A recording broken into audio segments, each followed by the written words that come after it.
ಈಗ ಟ್ರೆಂಡಿಂಗಲ್ಲಿರೋದು big boss. Big boss ಒಂದು promo ಬಿಟ್ಟಿದ್ದಾರೆ. ಅದರಲ್ಲಿ ಹೈಲೈಟ್ ಇರೋದು ಅಮುಕು ಡುಮುಕುದೆ. ಅಮುಕು ಡುಮುಕುಗೊಂದು ಟಾಸ್ಕ್ ಕೊಡ್ತಾರೆ. ಏನು ಅಗ್ನಿ ಪರೀಕ್ಷೆ ಅಂದ್ರೆ ನಾವೇನು ದೊಡ್ಡೇನೋ ಕಷ್ಟದ ಟಾಸ್ಕ್ ಕೊಡ್ತಾರೆ ಅಂತ ಅನ್ಕೊಂಡಿದ್ವಿ. ಆದ್ರೆ ಒಂದು ಚಿಕ್ಕ ಪುಟ್ಟ ಕಾಂಜಿ ಪಿಂಜಿ ಟಾಸ್ಕ್‌ಗಳನ್ನ ಕೊಟ್ಟು ಸೆಲೆಕ್ಟ್ ಮಾಡ್ತಿದ್ದಾರೆ. ಅಮುಕು ಡುಮುಕುಗೆ ಏನೋ ಒಂದು ಟಾಸ್ಕ್ ಕೊಡ್ತಾರೆ. ಇಂಪ್ರೆಸ್ ಮಾಡಪ್ಪ ನೀನು ಸಂಗೀತ ಅವ್ರನ್ನ ಅಂತ. ಇಂಪ್ರೆಸ್ ಮಾಡಿ ಸೆಲೆಕ್ಟ್ ಆಗೋದು ಬಿಟ್ಕೊಂಡು ಏನೋ ಮಾಡ್ಬೇಕು, ತೋರ್ಸ್ಬೇಕು. ತೋರ್ಸು ತೋರ್ಸೋ ತೋರಿಸ್ತೀನಿ ತೋರಿಸ್ತೀನಿ ಶ್ರುತಿ ಮುಂದೆ ಹೀರೋ ಆಗಿ ಅಂತ ಹೇಳಿ ಏನೋ ತೋರ್ಸಕ್ ಹೋದ.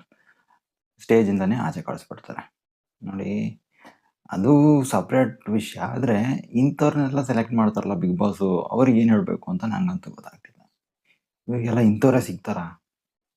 ನಿಜವಾಗ್ಲೂ ಟ್ಯಾಲೆಂಟ್ ಇರೋವಂಥ ಪರ್ಸನ್ಗಳು ತುಂಬಾ ಜನ ಇದ್ದಾರೆ. ಇವರು ಇಂಥವ್ರನ್ನೆಲ್ಲ ಸೆಲೆಕ್ಟ್ ಮಾಡಿದ್ರೆ ಬಿಗ್ ಬಾಸ್ ಓಡುತ್ತಾ?